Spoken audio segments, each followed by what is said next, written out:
오늘은 연대기 성경 공부 제32과 언약의 구원자 예수님 편을 함께 살펴보도록 하겠습니다. 하나님께서 우리 사람들에게 말씀으로 이렇게 함께 해주셨습니다. 에덴 동산에서 우리의 첫 조상인 아담과 이브가 하나님으로부터 이제 분리된 삶을 산 이래로 하나님께서는 우리 인생들을 버리지 아니하시고 말씀 가운데 우리와 이렇게 함께 해 주셨습니다. 처음에 아브라함이라고 하는 믿음의 사람을 이렇게 선택하셔서 하나님께서 이제 말씀을 이렇게 주셨어요. 큰 민족을 이루게 하시고 그 민족을 통해서 메시아 구원자를 보내주시겠다 이렇게 약속을 해 주셨습니다. 아브라함이 있던 당시에는 기록된 하나님의 말씀이 이제 없었습니다. 단지 말씀으로 이렇게 나타나셔서 이렇게 아브라함과 이렇게 말씀을 해 주셨습니다. 시간이 쭉 흘러서 이제 아브라함 이후에 이제 한 500년이 지나서 이제 모세라고 하는 사람을 이제 하나님께서 선택을 해 주셨는데, 모세를 통해서 하나님께서는 기록된 말씀을 이제 허락해 주셨습니다. 창세기, 또 출애굽기, 레위기, 신명기 해서 5권의 책을 이렇게 주셨어요.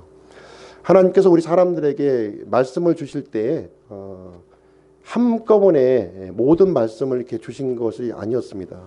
점진적으로 이렇게 지속적으로 이렇게 열어 주셨습니다.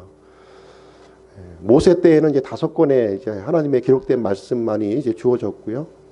그 이후에 이제 다윗이라고 하는 하나님과 마음이 합한 그 믿음의 사람을 또 이렇게 택하여 주셨는데, 다윗 때에 가서는 좀 더 많은 말씀을 하나님께서 허락을 해 주셨습니다. 여호수아, 사사기, 사무엘, 상하, 그다음에 다윗이 기록했던 시편의 많은 부분이 이제 갖고 있었습니다. 역시 다윗에게도 하나님께서 모든 말씀을 전해 주시지 않으셨습니다.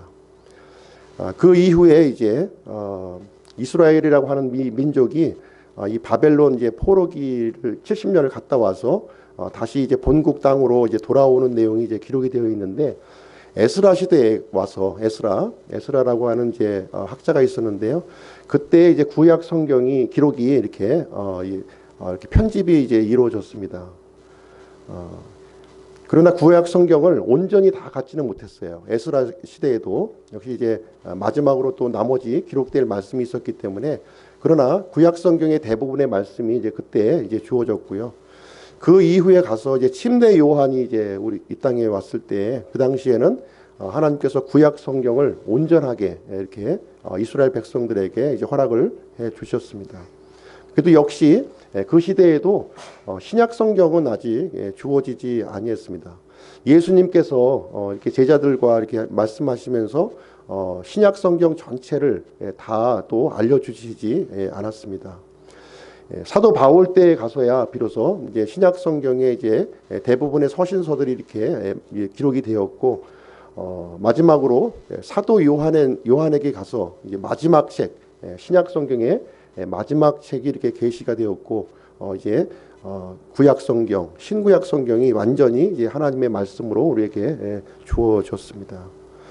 지금 우리에게는 이제 기록된 말씀, 어떻게 보면 아브라함보다도 다윗보다도 또 여러 이 대언자들보다도 또 신약 시대에 살고 있었던 그 사도들보다도 더 풍부한 말씀을 우리는 이제 갖고 있어요. 굉장히 중요한 말씀입니다. 이 말씀이 이 말씀과 함께 예수님께서는 구약 시대를 마감하시고 자신의 피로 휘장을 이렇게 위에서부터 아래로 이제 갈라 놓으심으로 말미암아 이제 어디서든지 어느 장소에서든지 진리의 말씀을 가지고 하나님 앞으로 나아갈 수 있는 길을 활짝 우리에게 열어 놓아 주신 거예요. 그래서 이 시간에 우리가 이 진리의 말씀 단 하나 가지고 하나님 앞으로 나아가는 겁니다. 이 말씀을 가지고 하나님 앞에 예배드리고 하나님 앞에 찬송하고, 이 말씀을 가지고서 우리가 위로와 격려와 또 경계의 말씀을 우리가 받게 된다. 또 이 말씀을 가지고 이제 하나님의 사람으로 우리가 구원받고, 또 이 성경은 믿지 않는 사람들을 위해서 기록된 책이 아닙니다.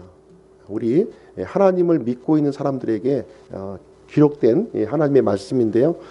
나중에 하나님께서 심판하실 때의 장면을 우리가 마태복음을 통해서 살펴보면 구원받는 자가 그렇게 많지 않다는 것을 우리에게 말씀을 해주셔요. 불법을 행하는 자들아 너희들 다 내게서 떠나가라 이렇게 얘기를 하는 장면을 우리가 살펴볼 수가 있습니다. 지식의 말씀을 가지고는 우리가 구원받을 수가 없어요. 이 말씀을 내가 마음으로 내가 받아들이고 믿을 때 우리가 구원이 이루어지는데 지식적으로 아는 사람은 대단히 많이 있지만 실질적으로 마음으로 믿는 사람은 이렇게 많지 않다. 특별히 하나님의 방법대로 믿는 사람들이 많지 않다는 것을 얘기해주고 있습니다. 오늘은 이제 그 하나님께서 우리에게 약속하셨던 그 메시아가 이제 오시는 장면을 우리는 살펴볼 것입니다. 이 예수님은 믿음의 가정을 통해서 이렇게 사람의 몸을 입고 이 땅에 오셨습니다. 똑같은 우리와 같이 어린 아기의 모습으로 출생하셨지만 그 신분은 처음부터 하나님과 함께 계셨던 아들 하나님, 성자 하나님이시다 하는 사실을 우리에게 알려주고 있습니다.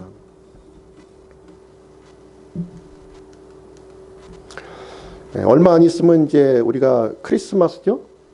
크리스마스입니다. 메리 크리스마스 하면서 이제 우리가 이제 인사를 이제 하는데요. 이 크리스마스는 이제 예수님의 이제 탄생 이야기입니다. 마을 구유에서 천진난만한 어린 갓난 아기가 사랑스러운 표정을 이렇게 짓고 있는 그런 누워 있는 장면 아마 연상을 이제 하실 것입니다. 이 사람의 몸을 입고 이렇게 출생하신 예수님은 사랑스러운 아기 이상의 그 이야기를 우리가 이제 담고 있습니다. 2000년 전에 태어난 어린아이의 모습으로 태어난 이 아기는 약속의 구원자라는 거예요. 그리고 죄인의 구원자요 위대하신 하나님이시요 하나님께서 이 땅으로 오신 사람의 몸을 입고 이 땅에 오신 이야기를 지금 얘기해주고 있습니다. 크리스마스라고 하는 뜻은 이 크라이스트 영어 이제 그리스도죠 메시아 플러스 이제 마스 미사가 이제 합친 그런 합성어라고 이렇게 보시면 되겠습니다. 그리스도의 그 그리스도를 희생 헌물로 드리는 거예요. 천주교 같은 경우에는 미사라고 하는 이름을 통해서 예수님을 끊임없이 이렇게 죽이는 일을 이렇게 지금도 진행하고 있습니다. 신약 성경에서는 예수님의 피 흘리심, 죽으심으로 말미암아 단번 속죄, 영원한 속죄가 이루어졌다 우리에게 얘기해주고 있는데 이 천주교에서는 이 미사라고 하는 이름을 가지고 열심히 예수님을 지금도 이 순간에도 이렇게 죽이는 일을 이제 진행을 하고 있습니다. 성경에 기록된 단번 속죄를 이제 믿지 않는 그런 것이라고 우리는 볼 수가 있고요. 이 크리스마스의 유래를 이제 살펴보시면 12월 21일이 이제 가장 이 동지에 해당되는 날로서 가장 어두운 날이에요. 가장 어두운 때입니다. 가장 어두운 때고 동지가 지나면서부터 이제 태양이 좀 이제 강한 힘을 이제 발휘하는 그러한 때가 이제 이르게 됩니다. 그래서 이 크리스마스는 사실 바벨론의 그 태양신 바알 신의 이제 생일을 이제 축하하는 그런 날이었습니다. 그래서 로마에서 보면은 당시에 이제 동지 축제라는 것을 많이 이루어졌고요. 어두웠던 밤이 이제 물러가고 이제 밝은 그 날이 이제 다가온다 하는 것을 때를 이제 맞추어서 축제를 이렇게 벌이고 이렇게 했었습니다. 그래서 콘스탄티누스 황제에 의해서 AD 313년에 이 기독교가 로마의 국교로 이렇게 받아들여지면서 이교도 축제와 이제 그 예수님의 이 태어난 날과 이렇게 또 통합을 해서 이렇게 그 예수님의 탄생일 크리스마스로 이렇게 축하하는 내용들이 지금 현재까지 이렇게 이어져 내려오고 있습니다. 공식적인 축일로 결정이 된 것은 이제 천주교 이제 니케아 공회에서 이렇게 결정된 이래로 지금까지 이제 크리스마스를 예수님의 그 탄생일로 지금 지켜오고 있는 그런 상황이 이제 되겠습니다. 사람들은 이제 예수님의 탄생일을 맞이해서 열심히 이제 축제를 벌이고 있습니다.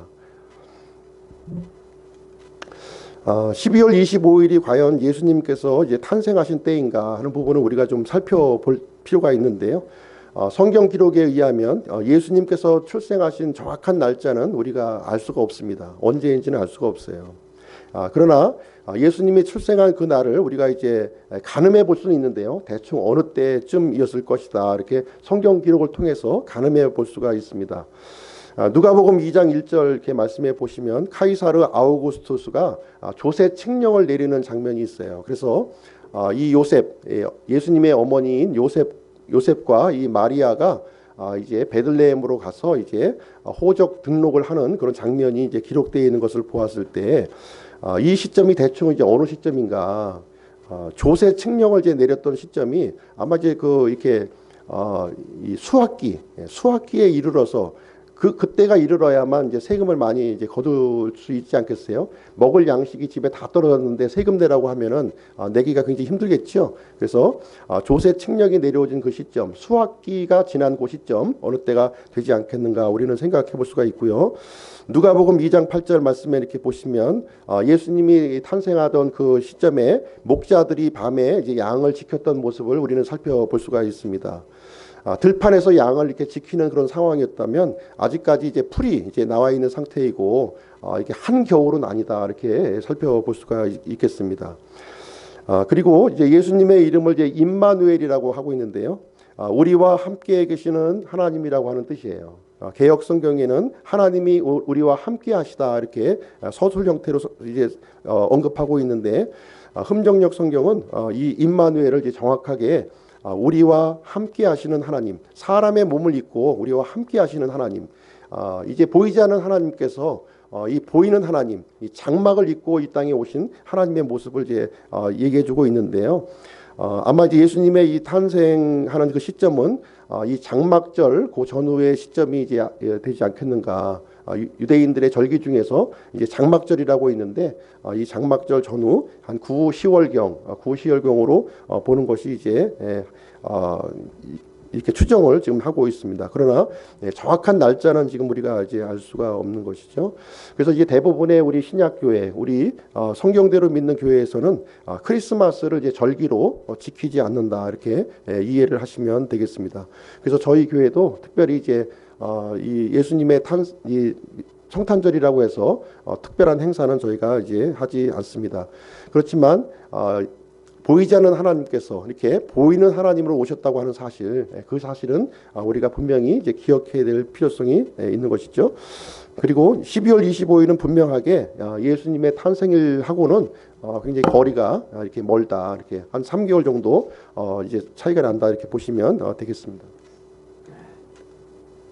그래서 우리는 크리스마스에 대한 이제 바른 이해를 우리가 가질 필요가 있는데요. 우리 성경 말씀을 한번 찾아보도록 하겠습니다. 갈라디아서 4장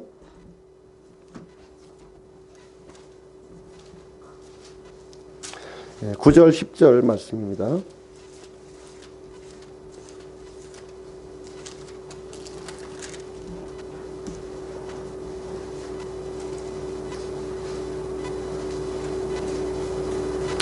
이 말씀을 우리가 우리 민호 형제가 한번 읽어보겠습니다. 갈라디아서 4장 9절 10절. 너희가 하나님을 알기 위해 혹은 하나님께 알려진 지혜에 어찌 다시 약하고 천한 초등 원리로 돌아가 다시 그것에 속박당하려 하느냐. 너희가 날과 달과 때와 해를 지키니. 예. 11절도 한번 읽어보시죠.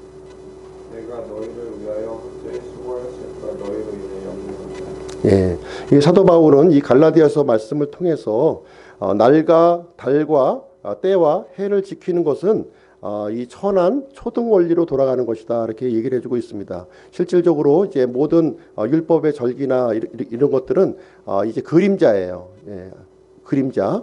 예수님 본체 실체가 이제 예수님이시고 예수님에 대한 그림자로 우리에게 주셨던 내용이 되겠습니다. 예, 한 말씀 더 찾아보겠습니다. 로마서 14장. 좀 앞으로 넘기셨어요? 로마서 14장 5절 말씀입니다. 14장 5절. 차영재님이 좀 읽어주시기 바랍니다. 어떤 사람은 한 날을 다른 날보다 귀히 여기고 다른 사람은 모든 날을 같게 여기나니 각 사람은 자기 마음에서 완전히 확신할지니라. 예. 어떤 사람은 이제 한 날을 다른 날보다 이렇게 귀히 여겨서 이렇게 절기로 이렇게 지키는 사람이 있고, 또 어떤 사람은 이제 모든 날을 이제 같은 날로 이렇게 또 이제 여기는 사람이 있다, 이렇게 얘기를 해주고 있는데요. 그래서 우리가 이제 가져야 될 태도는 무엇이냐면 크리스마스를 지킨다고 해서 이렇게 정죄할 필요는 없다는 거예요. 정죄할 필요는 없다. 이 예수님이 오심을 이렇게 바르게 기억하고 이렇게 그렇게 생각을 한다면은 이제 좋지만 그것을 정지할 필요는 없다. 그 날짜를 지킨다고 해서 이렇게 생각을 하시면 되겠습니다. 근데 크리스마스를 기회로 해서 이제 놀고 먹자 이런 것들은 우리가 좀 이제 비판을 해야 될 필요가 있겠지만, 그날을 맞이해서 예수님이 이 땅에 오셨구나, 감사합니다 하는 마음을 갖는 거에 대해서는 우리가 특별히 이의를 제기할 필요가 이제 없다, 이렇게 얘기를 해주고 있습니다. 예수님이 이제 아기 예수님으로 이렇게 오셨어요. 어차피 이 성년 예수님이 이제 우리가 믿는 예수님이지만 이제 일단은 아기 예수님으로 태아로 이렇게 오셨습니다. 그러나 이 아기 예수님은 사실 우리에게 아무런 영향력이 없습니다. 실질적으로 그냥 아기 예수님일 뿐이에요. 실질적으로 우리에게 믿음을 주시고 영향력을 주셨던 것은 예수님께서 3년 반의 공생의 기간 동안에 이루신 사역이 우리에게 중요한 의미를 갖는 것입니다. 예수님의 죽음이 있기 때문에 예수님의 탄생이 있다는 사실을 우리는 부인할 수가 없는 것이고요. 그래서 예수님의 탄생을 얘기하는 것뿐이지 예수님 탄생 자체는 우리에게 큰 의미는 없다. 우리에게 사람의 몸으로 이 땅에 오셨다는 것을 제외하고는 큰 의미는 없다, 이렇게 보시면 되겠습니다. 실질적으로 중요한 의미는 예수님의 죽으심, 이것이 우리에게 큰 의미가 가지는 것입니다. 그래서 우리가 이제 이런 그 성탄절을 우리가 세상 사람들이 지키는 것을 볼 때 정죄하는 태도를 갖기보다는 예수님이 오심, 이 땅에 오심에 대해서 감사하고 이렇게 기억하는 그런 마음을 우리가 가졌으면 좋겠습니다. 예수님은 이제 여러 이름으로 우리에게 이제 불려지고 있는데요. 이제 구출자라고 이제 불려주시고, 또 구원자를 불려주십니다. 그리고 예수 그리스도, 역사를 이제 히스토리라고 그러죠. 히스토리, 히스 스토리를입니다. 그래서 그분의 이야기예요. 그분의 이야기, 예수 그리스도의 이야기입니다. 하나님의 이야기예요. 인류의 모든 역사가 이제 하나님의 이야기입니다. 사실 사람들의 이야기가 아니라 하나님께서 이 역사를 이끌어 가셨다고 하는 사실을 우리는 부인할 수가 없어요. 역사적으로 유명한 그 사람, 용맹한 사람들이 많이 일어나서 나라를 일으키고 제국을 일으키고 많은 것을 이렇게 이루어 놓은 것 같지만, 실질적으로 모든 진행되는 과정을 하나님께서 이끌어 오셨다고 하는 사실을 우리는 부인할 수가 없습니다. 세속 역사에서도 분명히 이 부분을 이제 우리에게 기준점으로 제시해주고 있는데요. 이제 AD, 예수님이 태어난 이후를 이제 AD라고 하고, 예수님이 출생하신 이전 시간을, 물론 이제 정확한 그 예수님이 출생한 연도는 이게 좀 틀리긴 하지만 이 BC로 이렇게 표현을 이제 하고 있습니다. AD는 이제 라틴어로서 아노 도미니, 그래서 주님의 시대다, 이런 뜻을 이제 얘기해주고 있는 것이고요. BC는 이제 Before Christ, 그래서 그리스도가 오시기 전, 이렇게 해서 역사의 기준점이 예수 그리스도의 오심을 통해서 이렇게 갈라지고 있다는 것을 말해주고 있습니다. 그래서 예수 그리스도는 모든 인류 역사의 그 중심에 지금 놓여 있다 하는 것을 우리는 세속 역사나 성경 기록이나 모든 사람들의 이 견해의 그 모든 중심점이 거기에 있다 하는 것을 우리 말씀을 드릴 수가 있겠습니다. 이제 마리아에게 이제 그 아기가 생겼죠.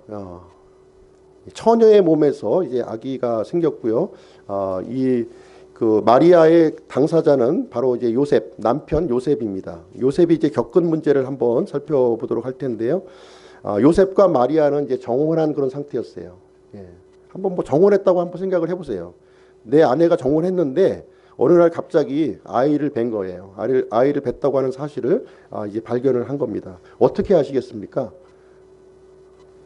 좀 답변해 보실 분 있나요? 우리 민호가 이제 결혼을 했는데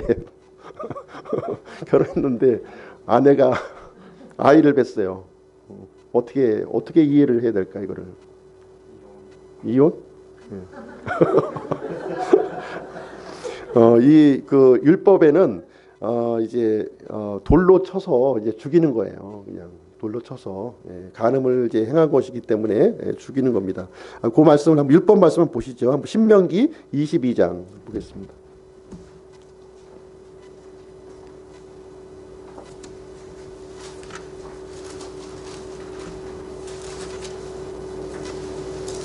(20절) (21절을) 이성정 자매님이 한번 읽어주시기 바랍니다.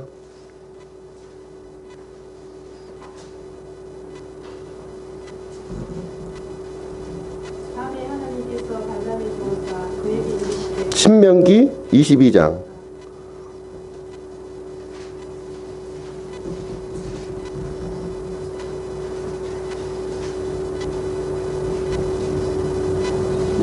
(20절) (21절) 그러나 그 일이 천대여 그 젊은 여자에게 처녀임을 보여주는 표들이 없거든. 그들이 그 젊은 여자를 그 그녀의 아버지 집 문으로 끌어내고 그녀의 도시 사람들이 그녀를 돌로 쳐서 죽이지니 이는 그녀가 자기 아버지 집에서 창녀 짓을 행했고 이스라엘 안에서 어리석은 짓을 행하였기 때문이라. 너는 이같이 너희 가운데서 악을 제거할지니라. 예, 그래서 뭐 여기는 아기까지 뵌 건 아닌데요. 처녀의 표가 이제 없더라도 돌로 쳐서 죽이는 것이 이스라엘의 이제 율법이었다 이렇게 보시면 되겠습니다. 근데 이제 요셉은 그 마리아를 굉장히 사랑했고요. 그래서 이 문제를 이제 율법까지 이제 끌고 가기를 원치 않았고 조용히 이제 끝내자. 이제 우리 민호 같은 생각을 이제 착한 생각을 아마 이제 가졌던 것 같습니다. 우리 마태복음 1장 한번 볼게요. 마태복음 1장 18절 19절.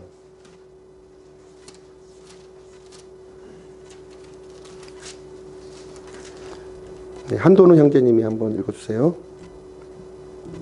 이제 예수 그리스도의 태어나심은 이러하리라. 그분의 어머니 마리아가 요셉과 정혼하였을 때 그들이 함께하기 전에 그녀가 성령님으로 말미암아 아이를 둔 것이 드러나매 그때 그녀의 남편 요셉은 명문 사람이므로 그녀를 공개적인 본보기로 삼기를 원치 아니하여 은밀히 그녀를 버리려고 마음 먹었으나 네. 공개적인 본보기로 삼는다는 것은 무슨 얘기냐면 이제 아까 율법에 기록된 대로 이렇게 돌로 쳐서 이렇게 죽이는 일이었죠. 그러나 이 요셉은 이 부드러운 마음을 이렇게 가졌기 때문에 조용하게 이 일을 이제 마무리하려고 이렇게 했습니다. 이때 이제 참 갈등이 되겠죠. 어떤 뭐 조용히 끝나긴 끝나는데 그 이제 그 마음 속에서 이렇게 그 뭔가 이렇게 소용돌이 치는 그런 상황을 도저히 이제 떨쳐내기가 이제 어려웠을 겁니다. 그때 요셉에게 이제 나타난 이제 천사가 이제 있었습니다. 20절, 21절을 읽어볼 텐데요. 우리 그 김주영 형제 한번 읽어보세요. 1장 20절, 21절.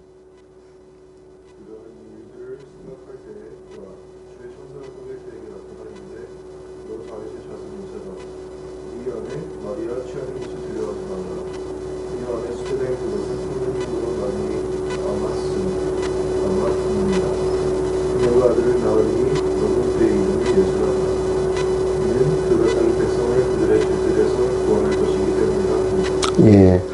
그래서 이제 천사가 나타나서 이제 마리아에게 수태된 이 아이가 이게 보통 사람이 아니다 하는 사실을 여기서 이제 알려주게 됩니다. 이 요셉의 이 고민을 이제 이렇게 분명하게 이제 천사의 말을 통해서 이렇게 표현을 해 주었고요.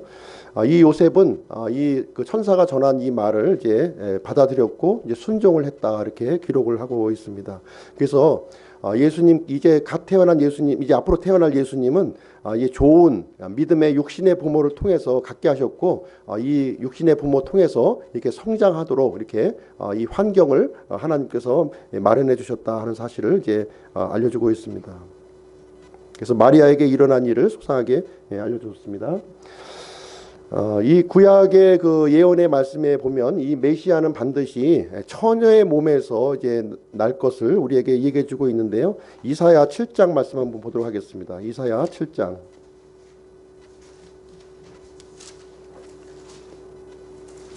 이사야 7장 14절. 네, 그 뒤에 신자매님이 좀 읽어주세요.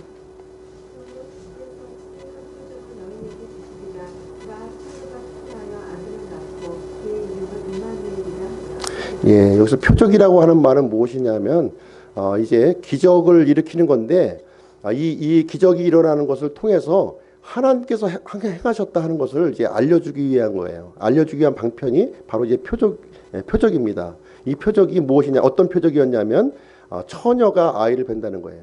보통 일반적으로는 이 남자와 여자의 관계를 통해서 이렇게 출생하는 것이 정상적인데 남자와 상관없이 여자 단독으로 아이를 이제 출생하게 되는데 이 일을 보게 되면 이것은 하나님께서 행하신 일이다. 하나님께서 행하신 표적이다 하는 사실을 이제 알라는 사실이에요. 이 일이 이제 언제 이루어졌냐면 이 마태복음 이 말씀을 통해서 이사야의 이 대원의 기록이 성취가 된 거예요. 그래서 예수님, 하나님 이제 예수님은 사람의 이름이죠. 예수님은 사람이시며 하나님으로서의 이제 여러 이름으로 이제 불리게 되었는데 임마누엘이라고 하는 이름으로 이제 불리게 된다 하는 내용을 우리에게 얘기해주고 있는 것입니다.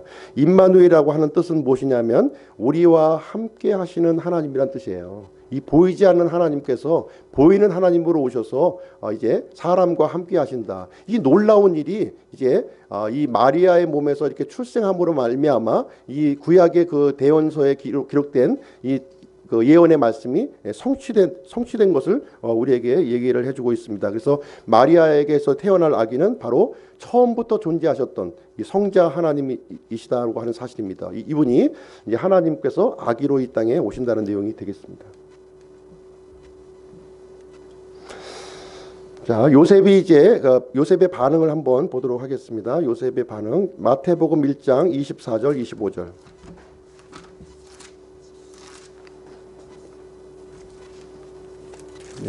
유 자매님이 한번 읽어주세요. 1장 24절 25절.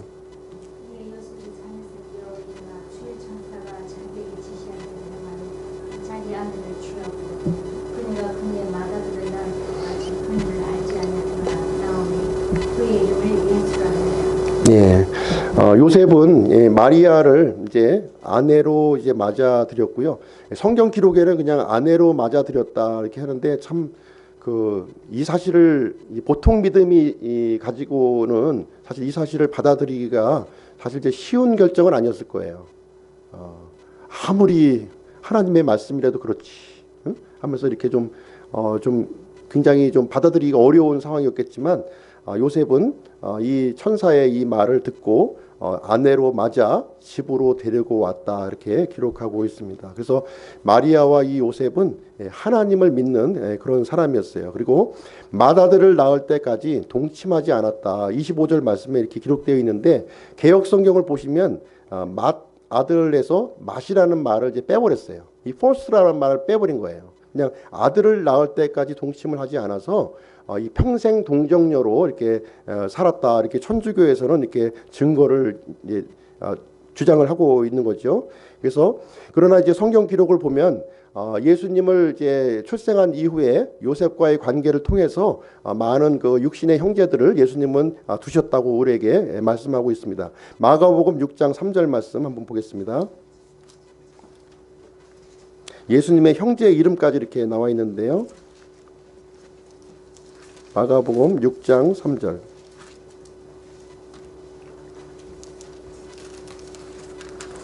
예, 최 자매님 읽어주세요. 6장 3절.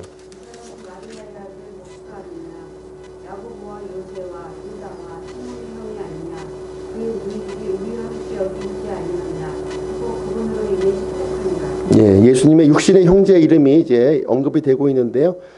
최소한 이제 4명의 형제 그리고 누이들 이렇게 했으니까 또 자매도 이제 한 둘 이상 이렇게 있었던 거로 이제 기록이 되어 있는데 천주교에서는 이제 여기에 기록되어 있는 그 형제들은 사촌 형제다 이렇게 주장을 하고 있어요. 사촌 형제 이름을 왜 여기다 기록하겠습니까? 이 예수님의 이 형제의 이름을 이제 언급이 되어 있는 것입니다. 동방의 이제 지혜자들이 이제 방문을 하게 되는 장면이 기록되어 있는데요. 마태복음 말씀 한번 가서 보겠습니다. 마태복음 2장 1절 2절. 네, 옆에 우리 조현지 자매 한번 읽어주세요.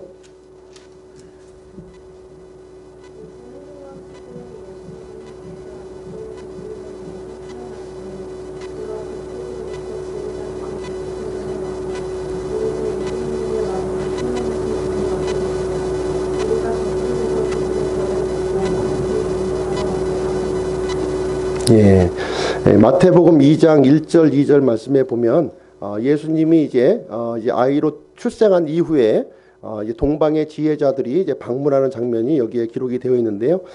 예수님은 이제 태어난 장소가 어디냐면 유대의 베들레헴이다 이렇게 기록을 해주고 있습니다.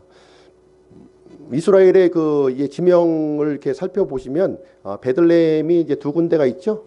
예, 두 군데가 있습니다.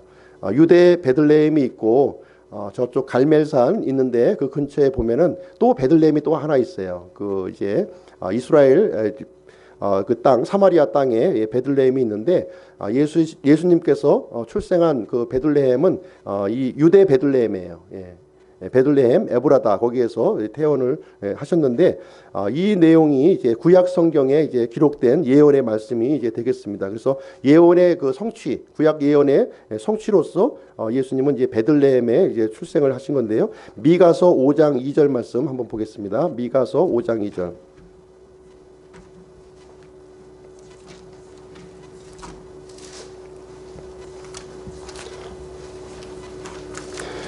구약성경 1116쪽입니다.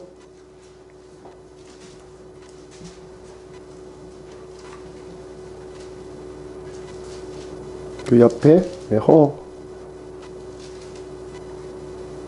허찬 형제 한번 읽어주세요. 그러나 너 베들레헴 에프라다야 내가 이스라엘 수청 가운데서 자갈지라도 이스라엘에서 시자가 될 자가 내게서 내게로 나오리라. 그의 나아감은 해적부터 있었으며 영원부터 있었으며 예, 이스라엘에서 치리자 될 사람이 이제 나오게 된다고 하는데 그 사람은 영원부터 있었던 그 사람이다 하는 것을 이제 얘기해주고 있고요. 유다 땅 베들레헴에서 출생할 것을 이 미가 선지자, 미가 대언자죠. 미가 대언자를 통해서 이렇게 기록해 주셨고 그 약속의 성취로서 이제 베들레헴 땅에서 이렇게 출생하시게 되는 내용이 되어 있습니다. 동방에서 온 이 지혜자의 이 말을 통해서 유대인의 왕이 이제 출생했다는 말을 듣게 되니까 당시에 이제 유대 땅을 이제 통치하고 있었던 이 헤롯 대왕은 이 두려움을 느낀 거예요. 두려움. 자신의 자리가 이제 위태로워진 거죠. 지금 이제 어린 나이로 출생을 했지만 장차 이 유대인의 왕으로 오신 이가 자신의 자리를 이제 위협할 것이다 이렇게 생각을 한 거예요. 이 헤롯 대왕이 어떻게 반응했는지 한번 보도록 하겠습니다. 마태복음 2장 3절 4절.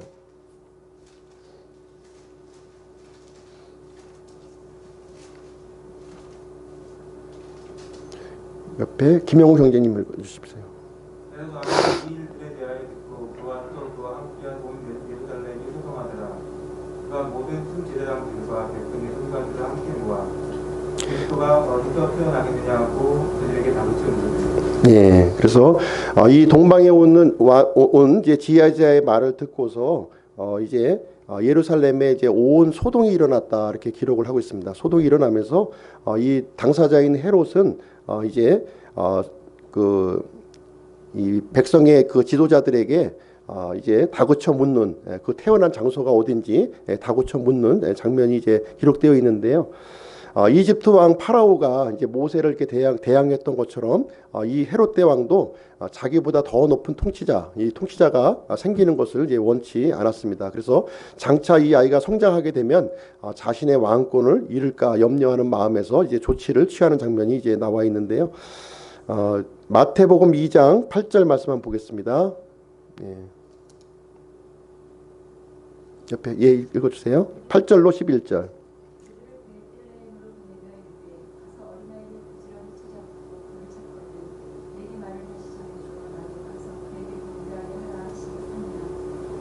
왕의 말을 듣고 떠나갔는데 보라 동쪽에서 그에게 오았던 그 그보다 앞서가다가 말씀에 그 어린아이가 있는 곳에 멈췄군요.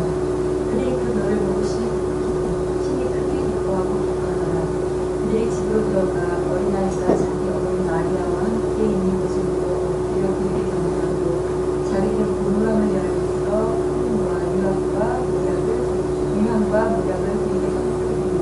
예, 여기 보시면은 이제 동방에서 온 지혜자가 이제 아기 예수님께 경배하는 장면이 여기에 기록이 되어 있습니다. 이 아기 예수님께 경배하는 것은 이제 마땅한 일이죠. 예, 이 아기 예수님은 이 본체가 하나님이시기 때문에 이 지혜자들은 하나님 앞에 이렇게 경배를 이렇게 드리게 된 것입니다. 그래서 이 아기 예수님한테 황금과 유향과 몰약을 이렇게 드렸습니다.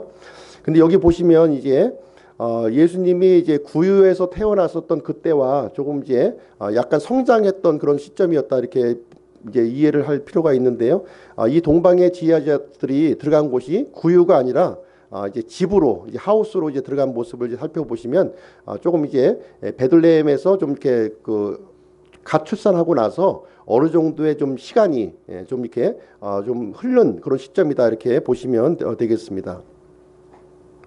황금과 유향과 몰약을 이렇게 드렸는데요. 황금은 왕을 상징하는 거예요. 왕 신성을 상징하는 의미가 되겠고요.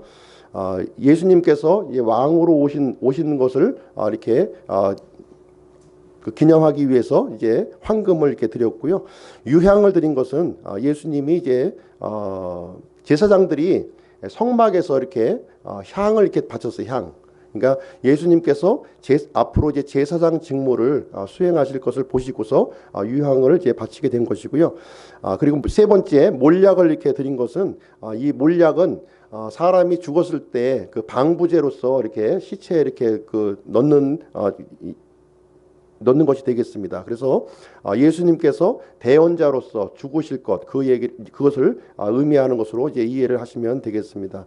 황금은 예수님이 왕으로서 오신 예수님, 유향은 예수님이 제사장으로서 오신 예수님, 그리고 몰약은 대언자로서 우리를 위해서 죽으실 분으로 오신 예수님을 이렇게 이 세 가지 예수님께서 해야 할 일을 세 가지 상징하는 의미를 갖고 있다 이렇게 이해를 하시면 되겠습니다.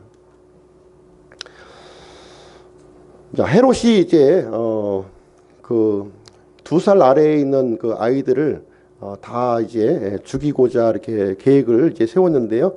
하나님께서는 모든 일을 이제 미리 아시는 분이시기 때문에 이 헤롯의 계획을 미리 아시고 예수님을 이제 피신하시는 장면이 이제 기록되어 있는데 그 내용을 한번 보겠습니다.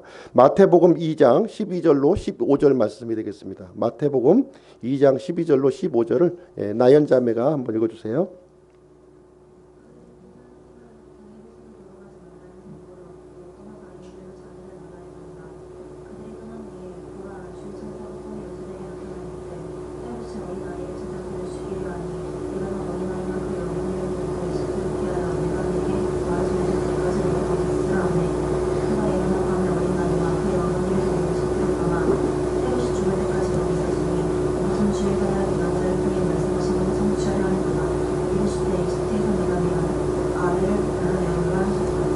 네, 그래서 이 헤롯은 2살 아래에 있는 이 아이들을 다 이제 죽일 그런 계획을 이렇게 세우셨고요. 하나님께서는 이 사실을 이제 미리 알고 계셨기 때문에 이 천사를 통해서 이 예수님을 부모와 함께 피신시키는 그런 장면이 되어 있습니다. 그래서 이 요셉과 마리아와 이 어린 그 예수님은 이제 이집트로 피신해서 헤롯이 죽을 때까지 거기에서 이제 머무는 장면이 이제 기록되어 있는데 이집트에서 다시 이제 예수님은 헤롯이 죽은 뒤에 다시 이렇게 나오는 장면이 이제 기록되어 있는데 이것도 역시 구약 성경에 기록되어 있는 예언이 이제 성취되는 사건을 우리에게 보여주고 있습니다. 호세아서 11장 말씀 한번 볼게요.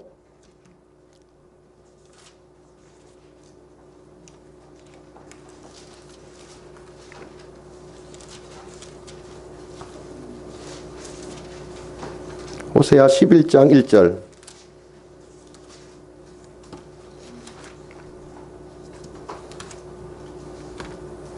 그 앞에 홍은기 형제님 한번 읽어주세요. 이스라엘이 아이였을 때 내가 그를 사랑하였고 내 아이를 집에서 불러내었다. 예, 그래서 이 말씀이 마태복음 2장 14절에서 성취가 이제 되었습니다.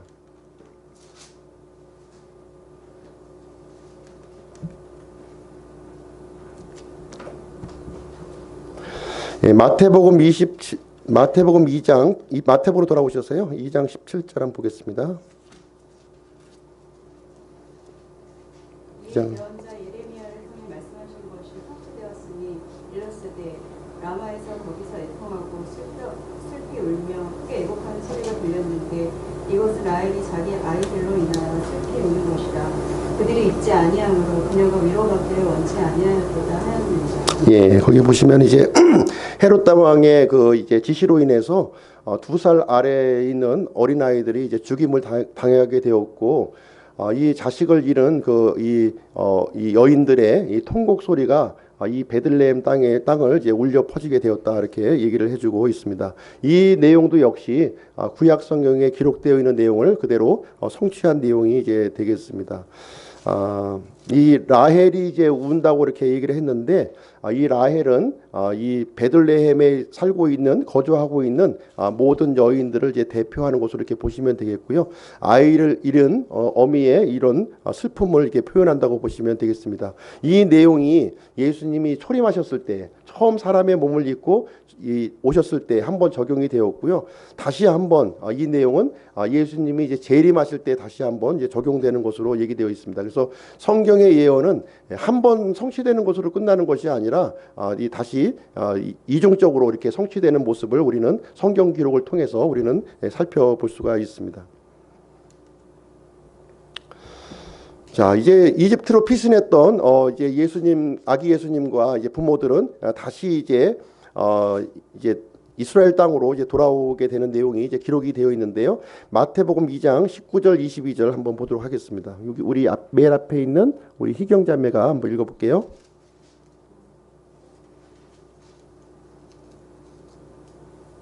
그러나 헤롯이 죽음에 보라 이집트에서 주의 천사가 꿈에 요셉에게 나타나 이르되 일어나 어린 아이와 그의 어머니를 데리고 이스라엘 땅으로 들어가라. 어린 나이에 생명을 찾던 자들이 죽었느니라 하니 그가 일어나 어린 아이와 그의 어머니를 데리고 이스라엘 땅으로 들어갑니다.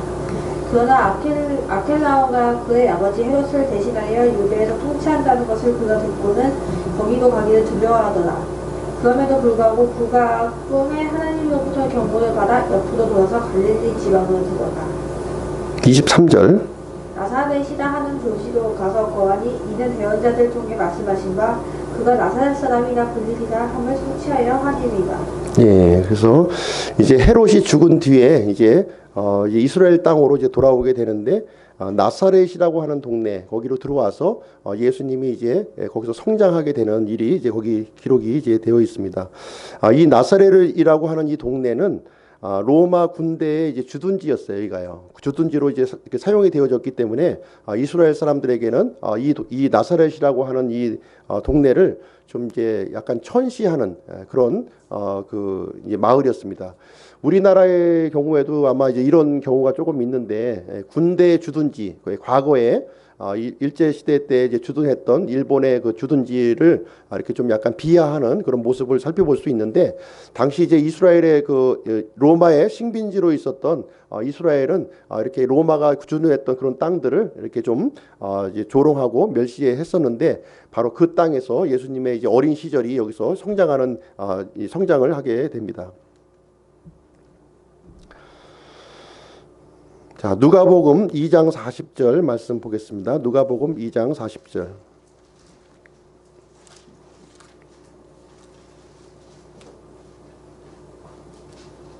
네, 이쪽으로 오셔서요. 주미영 자매님 한번 읽어주세요. 아이가 자라며 영이 강하게 되고 지혜가 충만하며 하나님의 은혜가 그 위에 있구나. 예, 믿음의 부모를 통해서 그 가정에서 이제 예수님이 이제 성장의 과정을 이렇게 쭉 겪으시게 되는데, 강건한 소년으로 이렇게 성장을 이제 하게 됩니다. 예수님은 이제 성장해 가시면서 유대인으로서의 이제 삶을 살게 되고요. 유대인으로서 지켜야 될 모든 율법을 순종하면서 이렇게 이제 살아가게 됩니다. 예수님은 성령님을 통해서 이렇게 출생하셨기 때문에 죄인으로 출생하지 아니하셨으며, 또 성장하는 과정에서도 흠이 없이 죄를 짓지 않는 그런 삶으로 성장을 해 나가시게 되었습니다.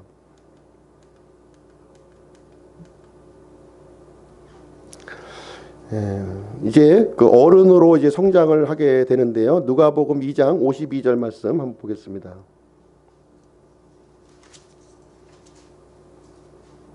네, 52절 말씀을 박성재 형제님이 한번 읽어주세요. 예수님께서는 지혜와 키가 자라며 하나님과 사람에게 더욱 보이를 입으시더라. 예, 이제 예수님은 이제 장성한 어른으로 이제 성장을 하게 되었고 지혜가 충만한 그런 사람으로 성장을 이제 해 나가게 되었습니다. 예수님은 하나님이심과 동시에 완전한 사람으로서의 삶을 이렇게 이 사람과 동일한 몸을 입고 동일한 경험을 하면서 동일한 지식을 얻으면서 이렇게 성장을 해 나가셨습니다. 그래서 하나님은 예수님으로 인해 기뻐하셨고 또 사람들도 예수님으로 인해서 기뻐하는 그런 일이 이제 생겨났다 이렇게 기록이 되고 있습니다. 이사야서 11장 1절 2절 말씀 한번 보겠습니다. 이사야서 11장 1절 2절.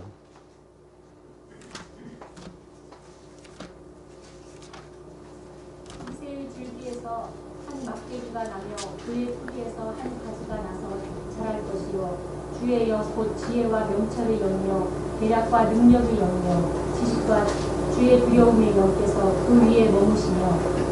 네, 그래서 예수님은 이새의 줄기에서 이렇게 출생을 이제 하셨고요. 지혜와 명철과 계략과 능력과 이 지식이 이렇게 넘치시는 분으로 이렇게 성장을 하시게 되었습니다.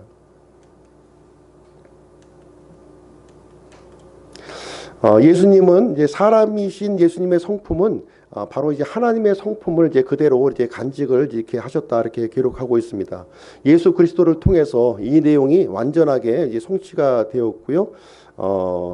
이 이사야서에 기록된 대로 지혜와 명철의 영이요 계략과 능력의 영이요 지식과 주의 두려움의 영이 예수님의 머리 위에 이렇게 머무셨다고 이렇게 기록을 하고 있습니다. 그래서 이사야에 기록되어 있는 11장 2절의 말씀의 이 성취가 누가복음을 통해서 장성한 예수님을 통해서 이렇게 성취된 모습을 우리에게 보여주고 있습니다.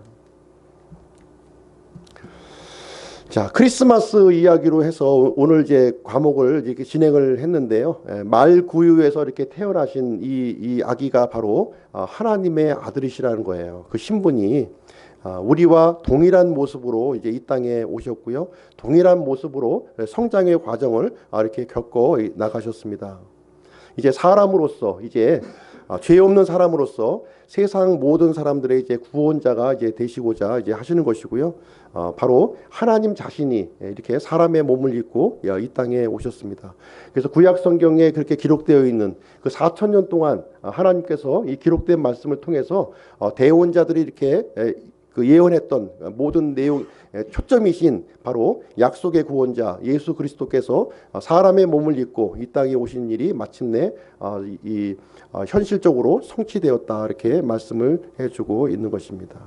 그래서 오늘 이 시간에는 사람의 몸을 입고 구약의 예언의 성취자로서 오신 약속의 구원자 예수님에 대한 내용을 함께 살펴보았습니다. 네, 이상으로 마치고요. 제가 기도하고 마치도록 하겠습니다.